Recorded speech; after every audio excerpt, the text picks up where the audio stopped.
China's imperial architecture has three parts. The first is the foundation.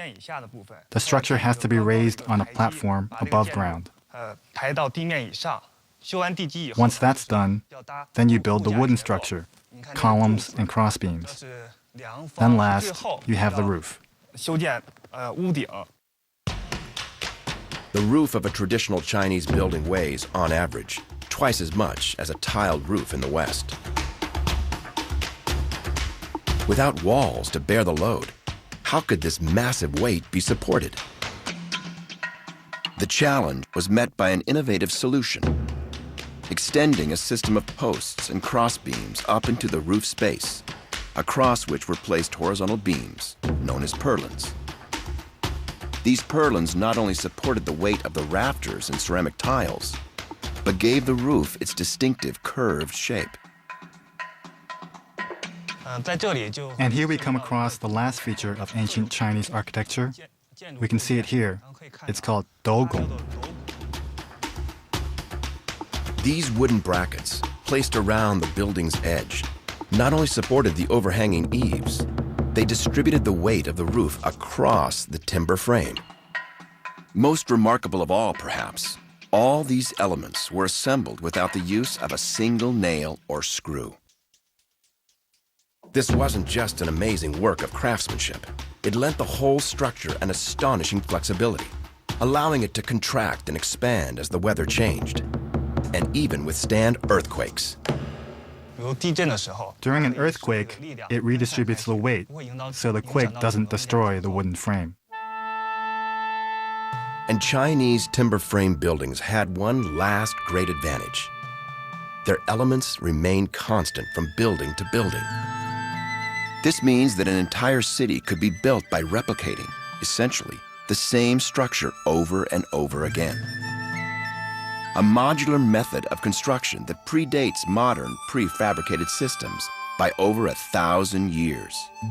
For the design team recreating these buildings in the virtual world, this modularity will prove essential.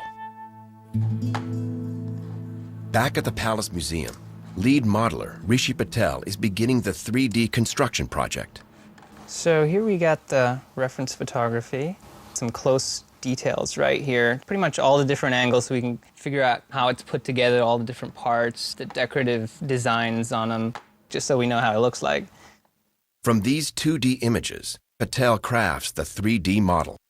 So often we'll start modeling a piece with a primitive, and a primitive is like one of your basic shapes, like a cube or a sphere, even a plane. From one of these basic shapes, we can modify it to be anything we want. I can take an edge here, and I can extrude the edge to create more topology. Here, the building's modularity becomes invaluable. So we have modular pieces, like we have here the pillars, we have the lentils, we have these wings that come underneath the lentils, we have the dugong, and we build them and we piece it together in the way that a real building would be pieced together. Patel now has the basic building blocks of the virtual Forbidden City in place. But to complete their project, the team must overcome a whole new set of challenges. To decode secrets hidden within the city's elaborate grid plan and work out how and why craftsmen built the city's vast walls.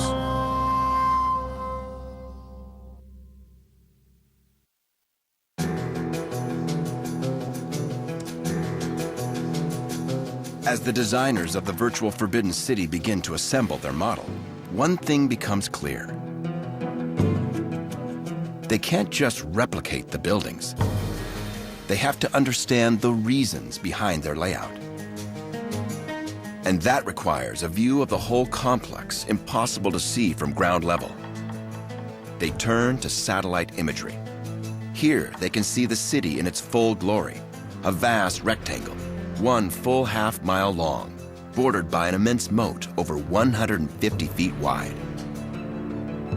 But what really defines the boundaries of this protected world are the massive outer walls, over 30 feet high and more than 20 feet thick. In its quest for accuracy, the team must learn exactly how these great walls were built. And for that, they'll need to look elsewhere. One place that might hold a clue is the nearby city of Pingyao.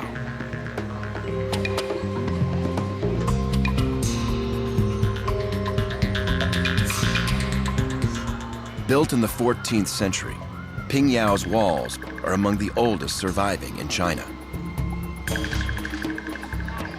Architect Zhao Pengtu, born and raised here, is an expert on traditional Chinese building techniques.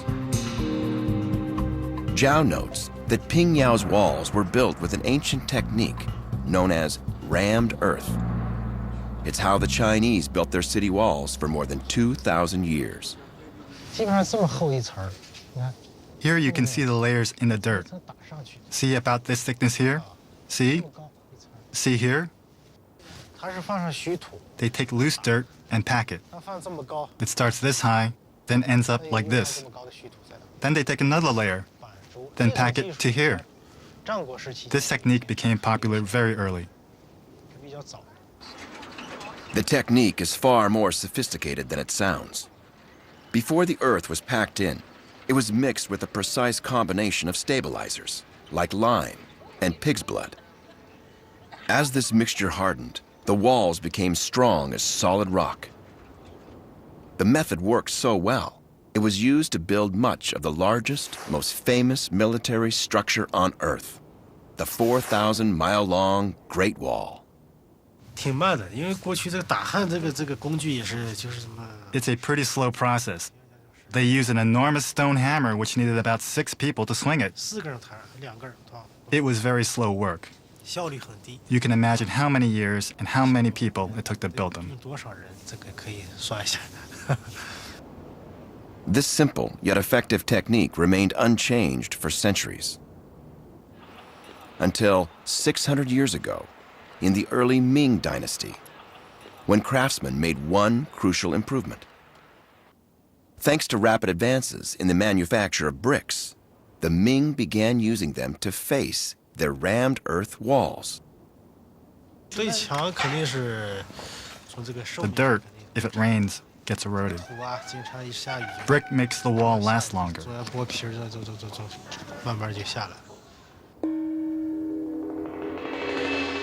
Held together by a remarkably strong mortar made from an unlikely combination of sticky rice and egg whites, these brick-faced walls were so strong they could even withstand cannon fire.